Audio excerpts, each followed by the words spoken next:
Chapter 5. A Broken Family. Betty was just a happy girl with a nice boyfriend. Why should anyone want to murder her?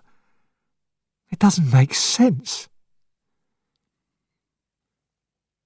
Elizabeth Barnard's parents lived in a small, newly built house on the edge of the town.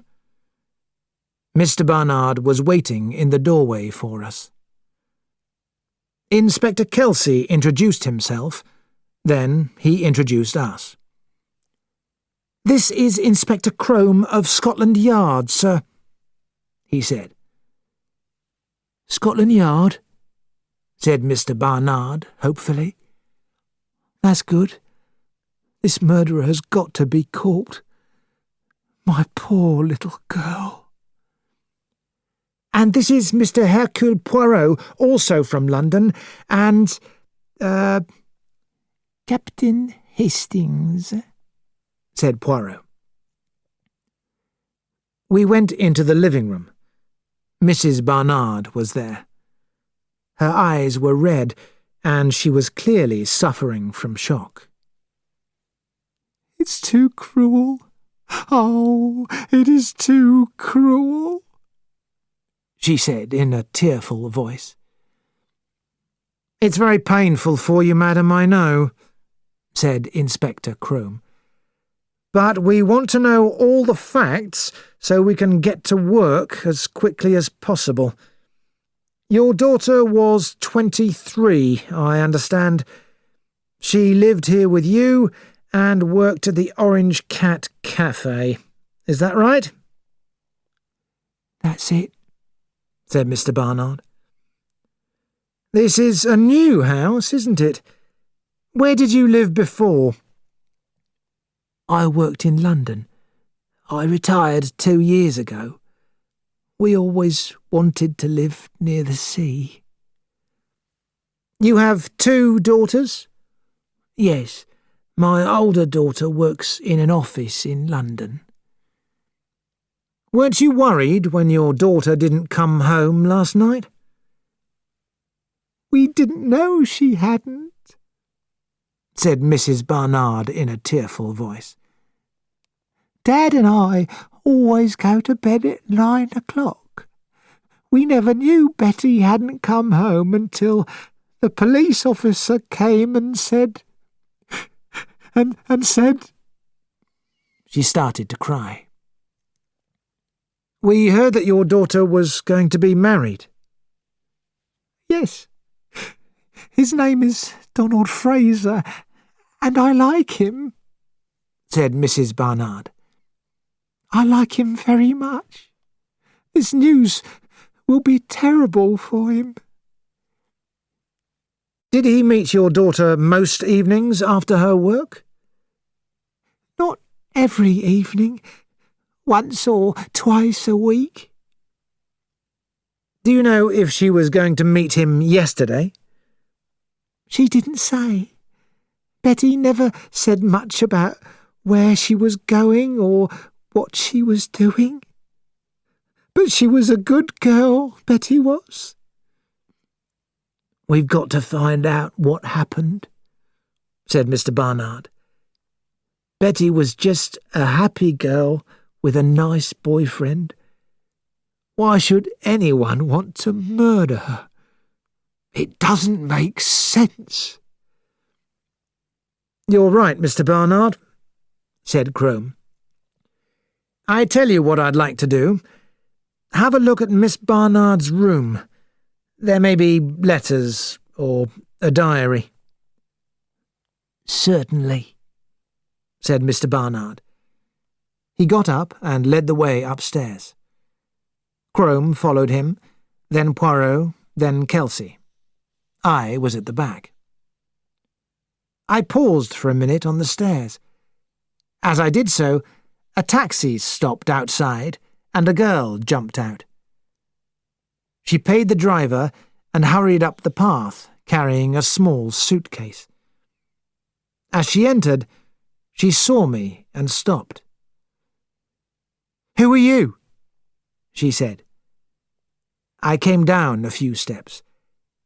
I felt embarrassed about how exactly to reply. Should I give my name, or say that I had come here with the police? "Oh well," said the girl. "I can guess." She pulled off her hat and threw it on the ground. I could see her better now, as she turned a little so the light fell on her. Her hair was black and cut in a modern fashion, and her body was thin. She was not good-looking, but there was something about her that made you notice her. "You are Miss Barnard?" I asked. "I am Megan Barnard. You belong to the police, I suppose." "Well," I said, "not exactly." She interrupted me. "I don't think I've got anything to say to you. My sister was a nice girl with no men friends. Good morning." "I'm not a reporter, if that's what you think," I said. "Well, what are you? Where are Mum and Dad?" "Your father is showing the police your sister's bedroom. Your mother's in there. She's very upset." The girl seemed to make a decision. "Come in here," she said. She pulled open a door and passed through. I followed her and found myself in a small, tidy kitchen. I was going to shut the door, but then Poirot came quietly into the room and closed the door behind him. "Mademoiselle Barnard?" he said. "This is Monsieur Hercule Poirot," I said. Megan Barnard looked at him quickly. "I've heard of you," she said. "You're the private detective, aren't you?" She sat down on the edge of the kitchen table. "I don't see what Monsieur Hercule Poirot is doing in our little crime." "Mademoiselle," said Poirot, "I heard what you said just now to my friend Hastings. A nice girl with no men friends. When a young girl is dead, that is the kind of thing that is said, but I should like you to find someone who knew Elizabeth Barnard and who does not know she is dead. Then perhaps I should hear what is useful to me. The truth." Megan Barnard looked at him for a few minutes in silence. When at last she spoke, her words made me jump. "Betty," she said, "was a stupid little fool. I was very fond of her, but I could see that she was very foolish. I even told her that sometimes." "Please tell me exactly what you mean," said Poirot. "I will help you. I heard what you said to Hastings, that your sister was a bright, happy girl with no men friends. It was the opposite that was true, was it not?" Megan said slowly, "Betty was a good girl. I want you to understand that. But she liked being taken out and dancing and all that kind of thing." "And she was pretty, yes?" This was the third time that I had heard Poirot ask this question. Megan got down from the table and opened her suitcase. She took out a photo and handed it to Poirot. It showed the head and shoulders of a fair-haired girl. She was not beautiful, but she had a cheap kind of prettiness.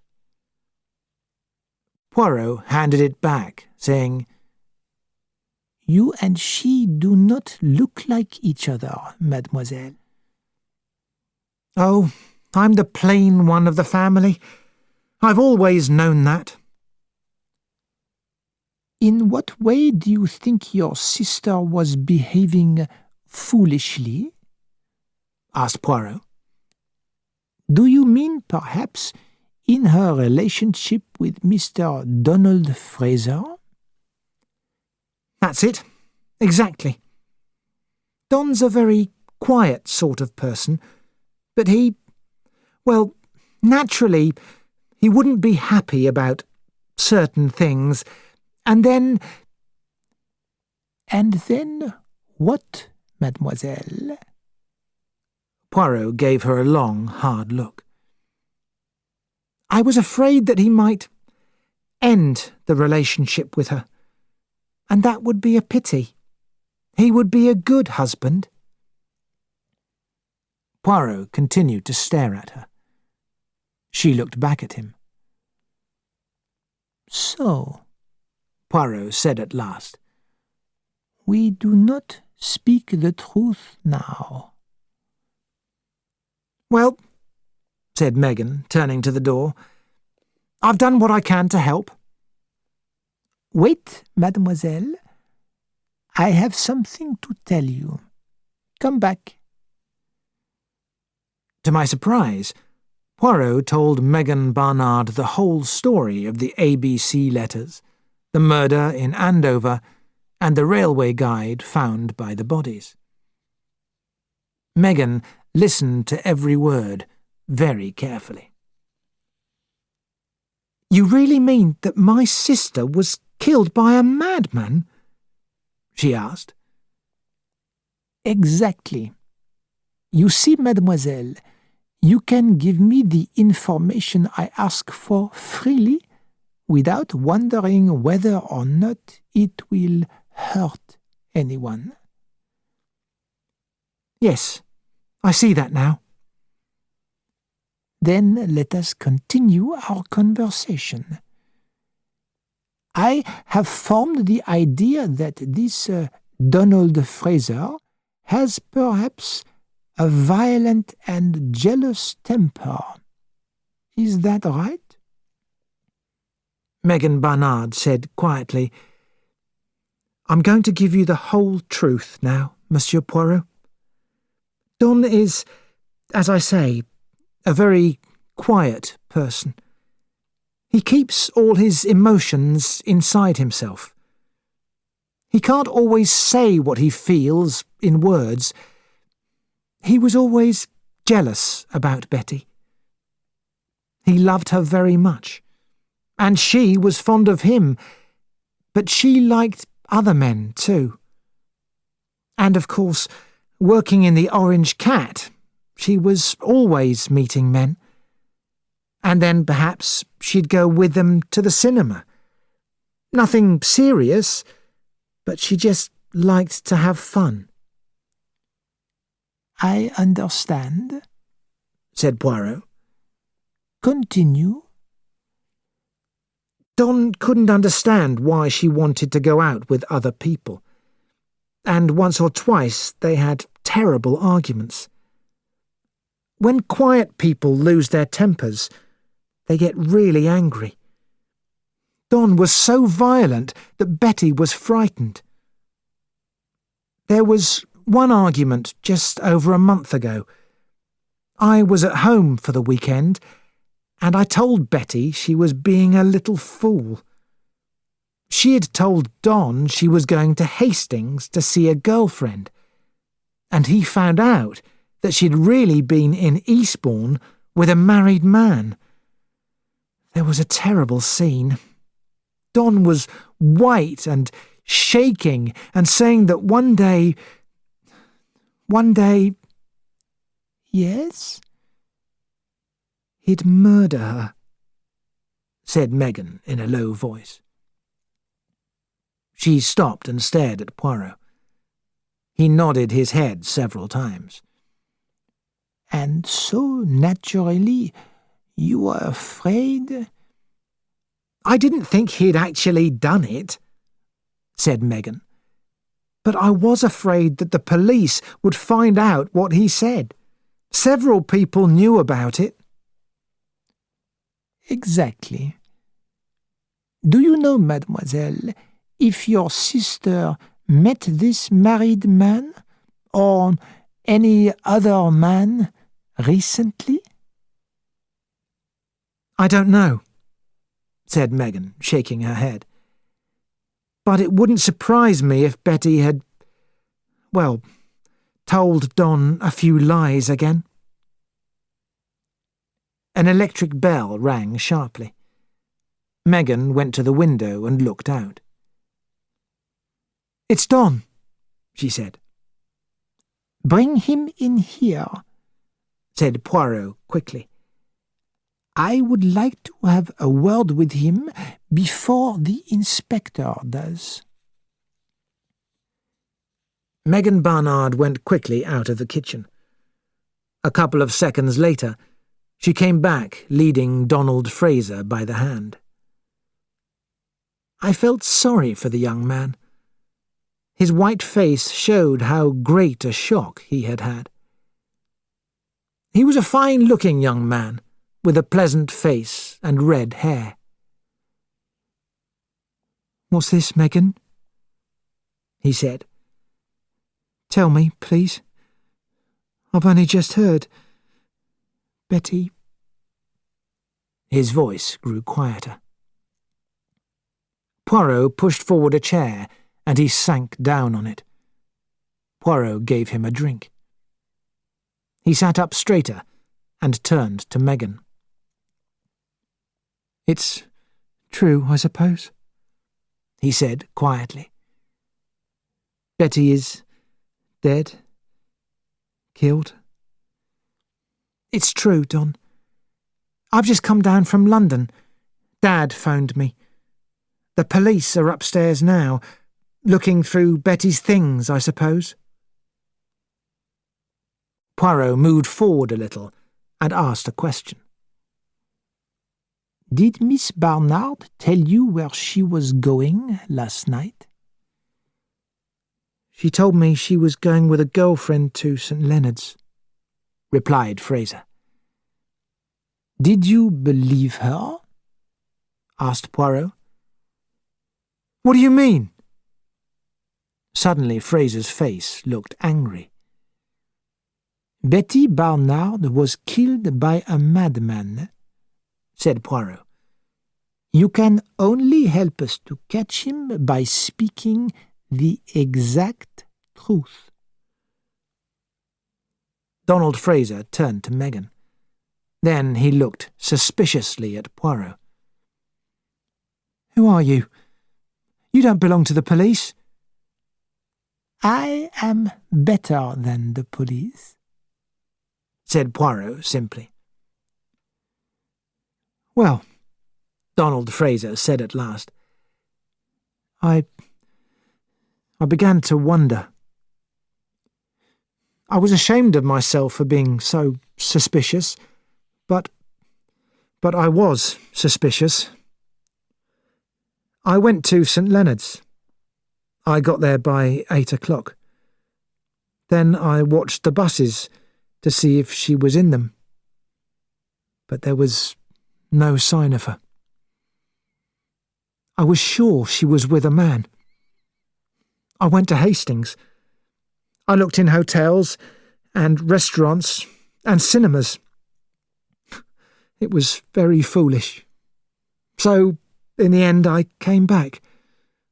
It was about midnight when I got home. The kitchen door opened. "Oh, there you are," said Inspector Kelsey. Inspector Crome pushed past him. He looked quickly at the two strangers. "Miss Megan Barnard and Mr. Donald Fraser," said Poirot, introducing them. "This is Inspector Crome from London." Turning to the inspector, he said, "While you were upstairs, I was talking to Miss Barnard and Mr. Fraser, to see if they could tell me anything which would help us. "Oh, yes," said Inspector Crome, not really listening to Poirot. Poirot went out into the hall, and I followed him. "Have you had any new ideas about the crimes?" I asked him. "Only that the murderer is a surprisingly kind sort of person," said Poirot. I had no idea what Poirot meant, but I did not say anything.